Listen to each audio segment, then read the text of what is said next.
Reporter ചാനലിലെ വനിതാ മാധ്യമ പ്രവർത്തകയാണ് എന്നെ വിളിച്ചത്. ആ പേര് പറയാൻ ഇപ്പോൾ നിലവിൽ ഞാൻ ആഗ്രഹിക്കുന്നില്ല, ഐഡന്റിറ്റി വ്യക്തമാക്കാൻ ഞാൻ ആഗ്രഹിക്കുന്നില്ല. ചാനൽ റിപ്പോർട്ടറാണ്. അപ്പോൾ റിപ്പോർട്ടറിൽ നിന്നുണ്ടായ ആ ഒരു കോൾ എന്നെ വ്യക്തിപരമായിട്ട് ഒരുപാട് വേദനിപ്പിക്കുന്നതും ഹരാസ് ചെയ്യുന്നതുമായിരുന്നു. ആ ചോദ്യങ്ങൾ എൻ്റെ ആത്മാഭിമാനത്തെ വ്രണപ്പെടുത്തുന്നതായിരുന്നു. എന്നെ സംബന്ധിച്ച് അത്തരത്തിലുള്ള ചോദ്യങ്ങൾ അഭിമുഖീകരിക്കേണ്ടി വരേണ്ട ഒരു സാഹചര്യത്തിൽ ഞാൻ ഉണ്ടായിരുന്നില്ല. അപ്പോൾ എന്നെ അൺനെസസറി ആ വിഷയത്തിലേക്ക് കണക്ട് ചെയ്തിട്ടുണ്ട് എങ്കിൽ ഉറപ്പായിട്ടും അതിൽ പ്രതികരിക്കേണ്ടത് എൻ്റെ ആവശ്യമാണ്. ഞാൻ പ്രതികരിക്കുക തന്നെ ചെയ്യും. ആ പ്രതികരണമാണ് എൻ്റെ ഭാഗത്തു നിന്നുണ്ടായത്. നമുക്ക് നോക്കിയാൽ ദേശീയ തലത്തിലുള്ള രാഷ്ട്രീയത്തിൽ ഭരണപക്ഷത്തെ നമുക്ക് ഇന്റർനാഷണൽ കോൺഗ്രസിനെ നമുക്ക് പറയാൻ സാധിക്കില്ല. കഴിഞ്ഞ 10 വർഷക്കാലമായി സംസ്ഥാന തലത്തിലുമല്ല. ഞാൻ നിൽക്കുന്ന പള്ളിക്കൽ ജില്ലാ പഞ്ചായത്ത് ഡിവിഷൻ സീറ്റിലാണെങ്കിൽ 20 വർഷക്കാലമായിട്ട് ഇടതുപക്ഷം വിജയിക്കുന്ന ഒരു സീറ്റാണ്, 20 വർഷമായിട്ട്. അപ്പോൾ എന്നെ സംബന്ധിച്ച് അധികാരമോഹമാണോ സ്ഥാനങ്ങളെക്കുറിച്ചുള്ള ആഗ്രഹമാണോ ഇങ്ങനെയൊരു മാറ്റത്തിന് പ്രേരിപ്പിച്ചതെന്നുള്ള ചോദ്യത്തിന് ഈ ഉത്തരം ഇനഫ് ആണെന്ന് ഞാൻ വിശ്വസിക്കുന്നു. അത്തരത്തിലുള്ള സ്ഥാനമാനങ്ങളെ ആഗ്രഹിച്ചായിരുന്നുവെങ്കിൽ എനിക്ക് ബെറ്റർ മറ്റെവിടേക്കെങ്കിലും നോക്കാമായിരുന്നു എന്ന് ചിന്തിക്കാം. പക്ഷേ എനിക്ക് സ്ഥാനമാനങ്ങളല്ല, ആദർശങ്ങളിൽ അടിയുറച്ച് നിൽക്കുക എന്ന് പറയുന്നത് വളരെ പ്രയാസകരമായ സംഗതി. ഒരുപാട് വേദനയോടുകൂടിയും ഇന്ത്യൻ കമ്മ്യൂണിസ്റ്റ് പ്രസ്ഥാനത്തിന്റെ ജീവിക്കുന്ന രക്തസാക്ഷിയാണ് നിലവിൽ ഞാൻ. എന്നെ സംബന്ധിച്ച് നിഷേധിക്കപ്പെട്ട നീതിക്ക്, നിഷേധിക്കപ്പെട്ട അവകാശങ്ങൾക്ക്, അതിനെതിരെ പാലിക്കുന്ന മൗനത്തിന് തീർച്ചയായിട്ടും അത് യാതൊരുവിധ എൻ്റെ മനുഷ്യത്വമായിട്ടുള്ള എല്ലാ അവകാശങ്ങളെയും ധ്വംസിക്കുന്നതാണെന്നുള്ളത് എനിക്ക് വ്യക്തമായി പറയാൻ സാധിക്കും. നന്ദി ശ്രീനാദേവി കുഞ്ഞമ്മ, 1000 നന്ദി, ഒരുപാടധികം നന്ദി. ഇത് ഞങ്ങൾക്ക് എല്ലാവർക്കും നല്ല അറിവുള്ളതായിരുന്നു, നല്ല വ്യക്തതയുള്ളതായിരുന്നു, നല്ല ബോധ്യമുള്ള കാര്യമായിരുന്നു നിങ്ങൾ ഇന്ന് പറഞ്ഞത്. പക്ഷേ ഇന്ന് നിങ്ങൾ ഈ കാര്യം സ്ഥിരീകരിക്കുന്നതോടുകൂടി ഈ പറഞ്ഞ എല്ലാവിധ വേട്ടയാടലുകൾക്കും പിന്നിൽ ആ പറയുന്ന മരം മുറിക്കാരൻ, ആ മരം കൊള്ളക്കാരൻ വീരപ്പനും മൊട്ടക അരുൺകുമാറുമാണെന്നുള്ള കാര്യം നിങ്ങൾ സ്ഥിരീകരിക്കുമ്പോൾ ഞങ്ങൾക്ക് നിങ്ങളുടെ വാക്കുകൾ തെളിവാണ്. പ്രിയപ്പെട്ട രാഹുൽ മാങ്കൂട്ടത്തിനെതിരെ വേട്ടയാടാൻ പുറപ്പെട്ടവർ, രാഹുലിനെതിരെ ഗൂഢാലോചന നടത്തിയവർക്ക് നേതൃത്വം കൊടുത്തത് മരം മുറിക്കാരന്റെ ചാനലാണ് എന്നുള്ള കാര്യത്തിൽ ഞങ്ങൾക്കിപ്പോ ഒരു തർക്കവുമില്ലാതെയായിരിക്കുന്നു. ഞങ്ങൾ പറഞ്ഞ കാര്യം ശ്രീനാദേവി കുഞ്ഞമ്മ ഇന്ന് അടിവരയിട്ട് വ്യക്തമാക്കുകയാണ്. രാഹുൽ മാങ്കൂട്ടത്തിനെ ക്രൂശിക്കാൻ പുറപ്പെട്ടവർ, രാഹുലിന്റെ പച്ചയിറച്ചി തിന്നാൻ വേണ്ടി പുറപ്പെട്ടവർ, കഴുകനെ പോലെ, ചെന്നായ്ക്കളെ പോലെ, പേപ്പട്ടികളെ പോലെ രാഹുലിനെ കൊത്തിക്കീറാൻ കിട്ടിയ അവസരം മുതലാക്കാൻ വേണ്ടി ശ്രമിച്ചവർ ഈ വാക്കുകൾ ഒന്ന് കേൾക്കേണ്ടതാണ്. പത്തനംതിട്ടയില് വ്യക്തമായി പറഞ്ഞാൽ അടൂരിലെ രാഹുൽ മാങ്കൂട്ടത്തിലെ വീട് സ്ഥിതി ചെയ്യുന്ന പള്ളിക്കൽ ജില്ലാ പഞ്ചായത്ത് ഡിവിഷനിൽ നിന്നുള്ള CPIയുടെ ജില്ലാ പഞ്ചായത്ത് അംഗമായിരുന്നു ഈ ശ്രീനാദേവി കുഞ്ഞമ്മ. വെറും ജില്ലാ പഞ്ചായത്ത് അംഗമല്ല, ജില്ലാ പഞ്ചായത്ത് പ്രസിഡന്റ് വരെ ആവാൻ സാധ്യതയുണ്ടായിരുന്ന, യോഗ്യതയുണ്ടായിരുന്ന CPIയുടെ ജില്ലാ പഞ്ചായത്ത് അംഗം. ആ ജില്ലാ പഞ്ചായത്ത് അംഗത്തെ ഒതുക്കി വെട്ടി നിരത്തി CPIഎമ്മുകാര്, CPIക്കാരൻ പ്രത്യേകിച്ചും സംസ്ഥാന സെക്രട്ടറിക്ക് പോലും പരാതി നൽകിയിട്ട് ആ സംസ്ഥാന സെക്രട്ടറി ആ കത്തോ ആ പരാതിയോ കണ്ടില്ലെന്ന് പറഞ്ഞാൽ സഖാവെ, കാണുമ്പോൾ നാണം തോന്നുന്നു. നിങ്ങളെ കാണുമ്പോൾ, നിങ്ങളുടെ മുഖം കാണുമ്പോൾ, നിങ്ങൾ ആദർശങ്ങൾ ഇങ്ങനെ തട്ടി വിടുന്നത് കാണുമ്പോൾ ലജ്ജ തോന്നുന്നു സഖാവെ. നിങ്ങളുടെ ഒരു ജില്ലാ പഞ്ചായത്ത് അംഗം എത്ര പരാതികൾ നിങ്ങൾക്ക് തന്നു? നിങ്ങളുടെ ജില്ലാ നേതൃത്വം ഈ സ്ത്രീയോട് കാണിച്ച ക്രൂരതകൾ ചൂണ്ടിക്കാണിച്ചുകൊണ്ട് എത്രയെത്ര പരാതികളാണ് ശ്രീനാദേവി കുഞ്ഞമ്മ നിങ്ങൾക്ക് നൽകിയത്. എന്നിട്ട് അത് കണ്ടില്ലെന്ന് പറയാൻ ബിനോയ് വിശ്വം ഉളുപ്പില്ല നിങ്ങൾക്ക്? നാണമില്ല നിങ്ങൾക്ക്? നിങ്ങളാണോ ഈ പാർട്ടിയെ ഈ സംസ്ഥാനത്ത് നയിക്കുന്നത്? വെറുതെയല്ല, അത് കുഷ്ഠം പിടിച്ച നായെ പോലെ ഇങ്ങനെ ഉതിർന്നുതിർന്ന് വീണ് ഇല്ലാതെയാവുന്നത്. CPI എന്ന് പറയുന്ന രാഷ്ട്രീയ പ്രസ്ഥാനത്തിന്റെ ഇന്ന് കേരളത്തിന്റെ അവസ്ഥ എന്താ? ഉതിർന്ന് കൊഴിഞ്ഞു പോയി അവസാനം നാമാവശേഷമാകുന്ന അവസ്ഥയല്ലേ നമ്മൾ കാണുന്നത്? വെറുതെയാണോ? ഒരു സ്ത്രീ എന്ന് പറഞ്ഞാൽ ജില്ലാ പഞ്ചായത്ത് അംഗം, ജില്ലാ പ്രസിഡന്റ് ആകേണ്ട യോഗ്യതയുണ്ടായിരുന്ന ശ്രീനാദേവി കുഞ്ഞമ്മ, അവരെ വെട്ടിമാറ്റി നിർത്തി. നിങ്ങള് മെമ്പർഷിപ്പ് പോലും കൊടുക്കാതെ ഈ പറഞ്ഞ പരാതികൾ ഉന്നയിച്ചതിന്റെ പേരില്, നേതൃത്വത്തിനെതിരെ അവർ വാളെടുത്തതിന്റെ പേരിൽ മെമ്പർഷിപ്പ് പോലും കൊടുക്കാതെ വെട്ടിമാറ്റി. അവിടെയും തീർത്തില്ല. രാഹുൽ മാങ്കൂട്ടത്തിനെ വീഴ്ത്താൻ വേണ്ടി ഇരയാക്കുവാനുള്ള എല്ലാ നാറിയ കളികളും നിങ്ങൾ നടത്തി. അതിന് കാട്ടുകള്ളൻ വീരപ്പന്റെ ചാനലിനെ കൂട്ടുപിടിച്ചു. ഇനി ഞങ്ങൾക്കറിയേണ്ടത് ആ വീരപ്പന്റെ ചാനലിലെ ആ പൊയ്മുഖം ഏതാണെന്ന. ആ പൊയ്മുഖം ഏതാണെന്നാ, ആ യക്ഷി ഏതാണെന്നാണ് ഞങ്ങൾക്ക് ഇനി അറിയേണ്ടത്. അത് ഞങ്ങൾ കണ്ടുപിടിച്ചിരിക്കും. അവിടെ കൂടുതൽ ആളുകളൊന്നുമില്ല. ഒന്നുള്ളത് സ്മൃതി പരുത്തിക്കാടാണ്, മറ്റേത് സുജയ പാർവതിയാണ്. കാര്യങ്ങൾ കുറേയേറെ വ്യക്തത വന്നിട്ടുണ്ട് ആരാണ് ഇത് ചെയ്യുക എന്നുള്ള കാര്യത്തില്. സ്മൃതി അങ്ങനെ ചെയ്യുമോ അതോ സുജയയാണോ ചെയ്തത്? ആരാണ് ഈ നെറികെട്ട കളിക്ക് നേതൃത്വം നൽകിയത്? കാരണം രാഹുലിനെ വീഴ്ത്തണം എന്നുള്ളത് നിങ്ങളുടെ എല്ലാവരുടെയും അജണ്ടയായിരുന്നു. രാഹുലിനെ വീഴ്ത്തണം എന്നുള്ളത്. എന്നിട്ട് ഇപ്പൊ എന്തായി? രാഹുലിന്റെ രോമത്തിൽ തൊടാൻ നിങ്ങൾക്ക് സാധിച്ചോ? അയാളെ നിങ്ങൾ പറിക്കുമെന്നല്ല, തൊലിക്കുമെന്നല്ല, ഒരു ചുക്കും നിങ്ങൾക്ക് ചെയ്യാൻ കഴിയില്ല. സടകുടഞ്ഞെഴുന്നേറ്റ രാഹുൽ മാങ്കൂട്ടം പാലക്കാടിന്റെ മണ്ണിലുണ്ട്.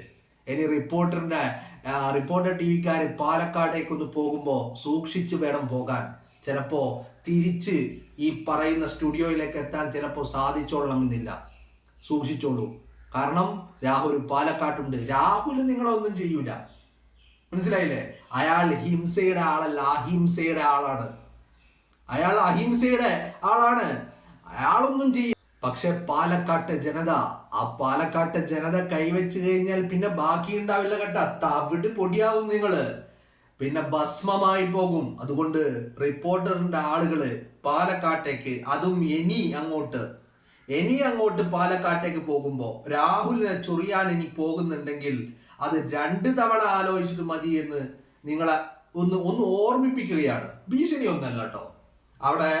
അവിടെ മുതലാളി, മരം കൊള്ളക്കാരൻ മുതലാളി ഉണ്ട്, ഇപ്പുറത്ത് മുട്ടയുണ്ട് എന്നുള്ള ധൈര്യത്തിന്റെ പുറത്താണ് പോകുന്നതെങ്കിലും മക്കളെ ആലോചിച്ചോ, പണി കിട്ടും. അവറാച്ച നല്ല 8ന്റെ പണി നിന്നിരിക്കും നിങ്ങൾക്ക്. നിങ്ങൾ എന്താണ് കരുതിയത്? രാഹുലിനെ വീഴ്ത്താമെന്ന് കരുതിയോ? അയാൾ ഉയർത്ത് നിൽക്കില്ല എന്ന് കരുതിയോ? സടകൊടിഞ്ഞ് എഴുന്നേറ്റില്ലേ? നിങ്ങൾ ഉന്നം വെച്ചത്, അയാളെ ഉന്നം വെച്ചിട്ടുണ്ടെങ്കിൽ അയാളെ നിങ്ങൾ എവിടെ നിന്ന് ഇറങ്ങണമെന്നാണോ കരുതിയത് അവിടെ നിന്ന് ഇറക്കാൻ നിങ്ങൾക്ക് സാധിച്ചില്ല. നിങ്ങൾ ഉന്നം വെച്ചത് യൂത്ത് ലീഗിന്റെ അല്ല യൂത്ത് കോൺഗ്രസിന്റെ അധ്യക്ഷ സ്ഥാനമല്ല. നിങ്ങൾ ഉന്നം വെച്ചത് രാഹുലിന്റെ MLA സ്ഥാനമാണ്, പാലക്കാടിന്റെ ജനനായകൻ എന്നുള്ള സ്ഥാനമാണ്, പാലക്കാടിന്റെ ജനപ്രതിനിധി എന്നുള്ള സ്ഥാനമാണ് നിങ്ങൾ ഉന്നം വെച്ചത്. എന്നിട്ട് ഇപ്പൊ എന്തായി?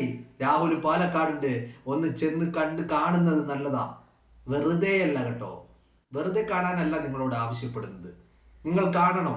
എന്നിട്ട് നിങ്ങളുടെ ക്യാമറ കണ്ണുകളിൽ അതൊക്കെ ഒപ്പിയെടുത്ത് ഈ കേരളത്തിന്റെ പൊതുസമൂഹത്തിലേക്ക് എത്തിക്കണം. നിങ്ങൾക്ക് അവിടെ കാണാൻ കഴിയുന്ന കാഴ്ച എന്ന് പറയുന്നത് ആ പാലക്കാടിന്റെ മക്കള് രാഹുലിനെ സ്നേഹത്തോടു കൂടി ഇരുകൈയും നീട്ടി സ്വീകരിക്കുന്നതാ. ഇന്നലെ കൽപ്പാത്തിയിൽ ഞങ്ങൾ അത് കണ്ടു. കൽപ്പാത്തിയിൽ മാത്രമല്ല കേട്ടോ, ഇത് ഞങ്ങളിപ്പോ കുറച്ച് കാലങ്ങളായിട്ട് സ്ഥിരമായിട്ട് കാണുന്ന കാഴ്ചകളാ.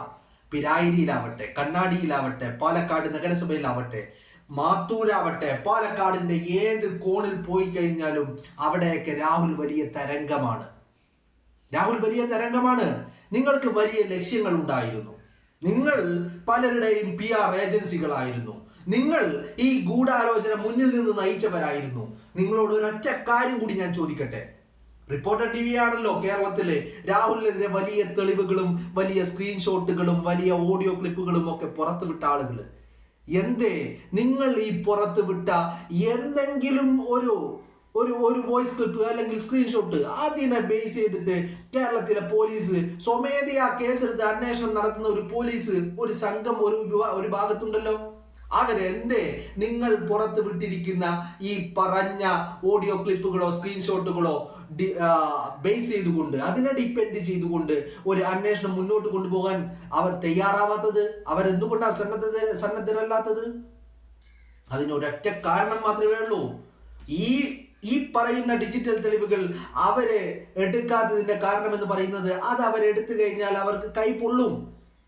അത് കേസ് നേരെ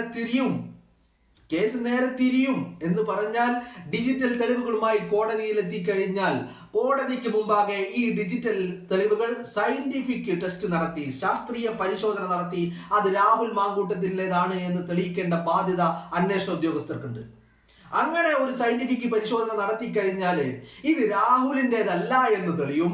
അത് മാത്രവുമല്ല, ഇത് രാഹുലിൻ്റെതല്ല എന്ന് തെളിഞ്ഞു കഴിഞ്ഞാൽ കോടതി ചോദിക്കുന്ന അടുത്ത ചോദ്യം എന്താണെന്ന് നിങ്ങൾക്കറിയാമോ? അടുത്ത ചോദ്യം പിന്നെ ഇത് ആരുടേതാണെന്ന്. പിന്നെ പോലീസിന്റെ പണി ഇത് ആരുടേതാണെന്ന് കണ്ടുപിടിക്കേണ്ടി വരും, ആരുണ്ടാക്കി എന്ന് കണ്ടുപിടിക്കേണ്ടി വരും. അങ്ങനെ കണ്ടുപിടിക്കുന്ന ഒരവസ്ഥയിലേക്ക് പോലീസ് പോയി കഴിഞ്ഞാൽ പിന്നെ ഈ പറഞ്ഞ എല്ലാ വേട്ടക്കാരുടെയും പൊയ് മുഖങ്ങൾ കേരളത്തിന്റെ പൊതുമധ്യത്തിൽ തുറന്നു കാണിക്കേണ്ടി വരും. അത് ഈ പറയുന്ന പിണറായി വിജയന്റെ പോലീസ് തന്നെ ചെയ്യേണ്ട ഒരു അവസ്ഥയിലേക്ക്, ഒരു ഗതികേടിലേക്ക് കാര്യങ്ങൾ നീങ്ങും. അതുകൊണ്ടാ ഇനി നിമിഷം വരെ പോലീസ് ആ പറയുന്ന ഓഡിയോ ക്ലിപ്പുകളും ഈ സ്ക്രീൻഷോട്ടുകളും ഡിപ്പെൻഡ് ചെയ്തുകൊണ്ട് അന്വേഷണം മുന്നോട്ട് കൊണ്ടുപോകാൻ ഇതുവരെ തയ്യാറാകാത്തത്.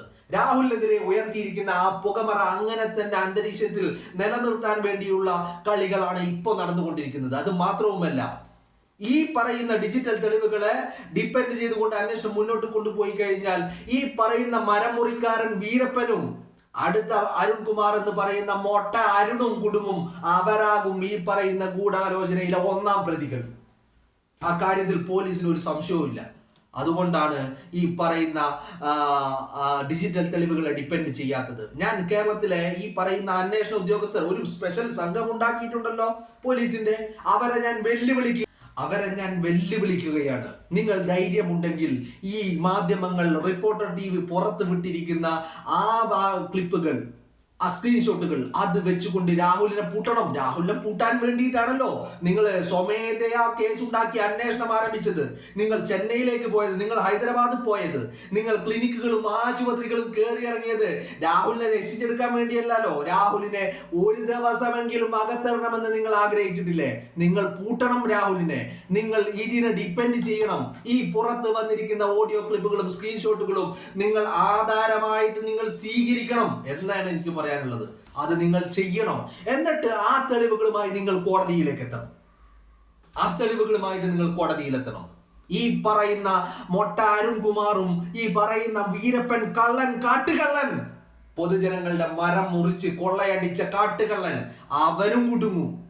ഇവർ രണ്ടുപേരുമാണ് രാഹുലിനെതിരെ കളിച്ച ഈ നെറികെട്ട കളികളുടെ എല്ലാവിധ സ്രോതസ്സും ഇവർ രണ്ടുപേരുമാണെന്നുള്ള കാര്യത്തിൽ ഒരു തർക്കവും വേണ്ട. അത് തന്നെയാണ് ഇന്ന് ശ്രീനാദേവി കുഞ്ഞമ്മ പറഞ്ഞതും. ഇനി നമ്മൾക്കറിയേണ്ടത് ആ സ്ത്രീ ആരാണെന്ന, ആ യക്ഷി ആരാണെന്ന, അതാണ് ഇനി നമുക്ക് അറിയേണ്ടത്. കാലം അതിവിദൂരമല്ല മക്കളെ. ഇതൊക്കെ കണ്ടുപിടിക്കും, ഇതൊക്കെ പുറത്തേക്ക് വരും. എല്ലാ പൊയ്മുഖങ്ങളെയും എല്ലാ വേട്ട നായക്കളെയും കാലം വെളിച്ചത്ത് കൊണ്ടുവരുമെന്നുള്ള കാര്യത്തിൽ ഒരു തർക്കവും നിങ്ങൾക്കാർക്കും വേണ്ട.